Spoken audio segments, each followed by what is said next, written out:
Much you feel like you're prepared for something. It never happens on your time, like when you think you're ready. It always happens when it's supposed to happen. Because the period that you feel ready and people are not acknowledging the material the way you feel like they should because it's good, is the time that you actually develop skin thick enough to survive when it does work. Look, there's going to be people unhappy with the success that you have regardless.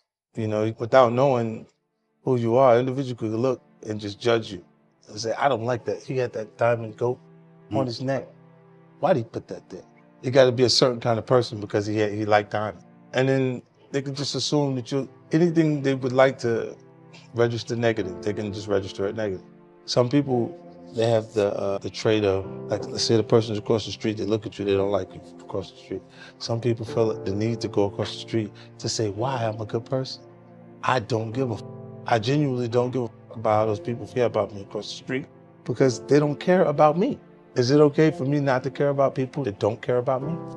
I mean, like the simple things, like if you look and you go, it would be entertaining for them to see me in crisis. So if you saw that and you go, why would you care about a person who would like you to see under the worst circumstances you could be under? I feel like you can will yourself into a good space. Things that are meant to happen will. And if you believe in yourself enough, you can help yourself learn. You can inspire, yourself in different ways where you can actually discipline yourself, to the point that you can become good enough. Like from 97, like when I started writing, it was full time. Like every day I was writing music because I had no choice. If I was gonna stop hustling, then how was I gonna provide or continue the lifestyle that I created for my son's mom, my son, and myself? So I was ready in 97. And I didn't have a major record company marketing to promote my project till 2003. So for that time period, I had to run on my own energy. I had to convince myself that I'm gonna make it, regardless of how people felt at that time. And what it does is it makes you feel like, well, it made me feel like there's gonna be points that people are gonna mistake my confidence for arrogance because they don't understand the process I went through. Whether it's your actual blood relatives or people that you've developed relationships over time that created value. There's points where some of them develop a sense of entitlement and it can't be met. Like what they feel like they're entitled to, you can't really do that for them. They get blinded by what you've done and they're consistently saying, look what you have, versus acknowledging what you've already done or just what you've done for them personally. They'll look at it and still be like, but you have, they get into that thought process where, but you have so much based on your accomplishment. You just fall into the new rooms with new people and they accomplish so much that they'll minimize your accomplishments. They'll look and go, okay, I need to go to work. A lot of billionaires that are out there that aren't as notable. And then when you figure out how they did it, you go like that. So, are they willing to share with you? Yeah. You got a Musan, you just like smooth, 2013. And I pull up at the light in a hoopty. I'm in a Dodge, 93 Dodge Caravan. I didn't wash it. And I'm telling you, roll the window down. And you look over and you don't roll your window down. He won't roll his window down. And take the same scenario, you put that guy in that Bentley at the light, and the guy pulls up next to him in a Ferrari and says, hey, roll the window down. He'll roll the window down because it was a choice.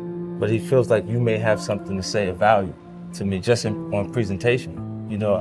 Like I say this to younger actual, guys out there to kind of fit the description.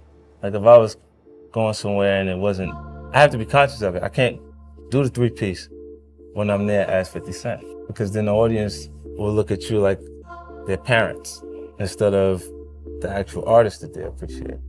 But if you actually want to make the window roll down, you have to fit the description. Make those relationships, to talk business, more courteous than 50 Cent. When you see you go up, they'd like to see you come down. It's the artist community that does this.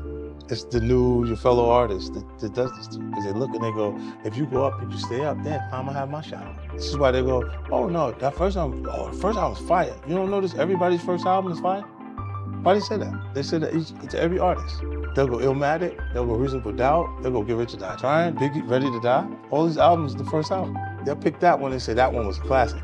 No matter what they do afterwards, they won't compare that material to that album. I try not to let things that affect me that I can't change. Right. You can't change publicly how people You see, yeah, once you see the harshest things ever, you think the timing will just be, you just be in an emotional state where you can't really, you're not tough at the moment, sensitive because you're not paying attention, and you just see some shit publicly that a person said about you that you go for, and it really bothers you that the person just said that, no matter who you are, and I just don't allow that to create a new vulnerability. I allow it to not matter. You make investments in different things. Sometimes they win, sometimes they don't. More losses than wins, but when you do win, you win so big, it makes up for everything. And that's been the journey, the experience. And then when I shift to do things in a different way, like people look now and say they're feeling momentum of me in television now, right? But I started this 10 years ago. I lost money. You don't see my losses. Like it happens, periodically. I don't usually see people excited leaving the tables in Vegas if they didn't put chips on the table. Well, the most ruthless people that you run into are going to be people that are just focused and not necessarily taking your life into consideration while they're taking theirs. It's like the district attorney's office that she wants to convict you so she can move up. Her career can be good. She'll give you 100 years. And you go, why so much? Like, why you had to do that? And it was like, what? You did it. In her mind, it's her doing her job and her moving up to the next level, and she'll just knock you over. You just become collateral damage. There's more ruthless people in the business world than in the street. Like they just have subtleties to their tactics, how they do things is more, it's not confrontational. It's just, but they're doing it right in front of you. How they're structuring the actual deal, things that they're doing. It's like taking the money for you. Look, robbery, at least it will give you the courtesy of showing you the gun, so you can have those anxieties and feel those feelings that you would feel when you're being robbed. They'll do it on a piece of paper where you feel nothing and just rob you right there. You see what I'm saying? Yeah. So it's the same tactics with a different approach. And a lot of them, the people that do this comfortably, like handing the contract, the thing that they're not conditioned for is direct conflict. And that the circumstances I grew under absolutely have to be prepared for. Like the fighters, they look good after they have 8 weeks of training and they focus their mind for 8 weeks straight. You got 8 seconds in the street. You got 8 seconds to adjust and do what you gotta do. But once you get with the entertainers to provoke emotions, right? So if the person doesn't love me, I'd like for them to hate me so I can mean enough to them, right? It would just mean that I meant enough for them to have feelings towards me. Because if you don't like me, then I don't matter. I wouldn't even exist to you if you don't hate me. At least let me get that energy out of you. It's okay as long as you care enough about it to have feelings. Because that's what it is to entertain. I think the things you go through make you who you are. I don't regret those things. I don't regret them because I don't think I'd be who I am today if I wasn't exposed to those situations. If you ask me, those are unfortunate situations that I've had to experience. And if I had a choice, I would have definitely went in a different direction. But under those circumstances, when you're in an environment where you meet aggression with aggression, or you're deemed weak, and the weak becomes the prey, kind of back people off of you at different points. And when you're willing to go as far as further than the other guy, you always prevail. You always end up on top. It's like the kid in the schoolyard that doesn't want to fight always leaves with a black eye, because as soon as the other kid identifies he doesn't want to fight, he hits him.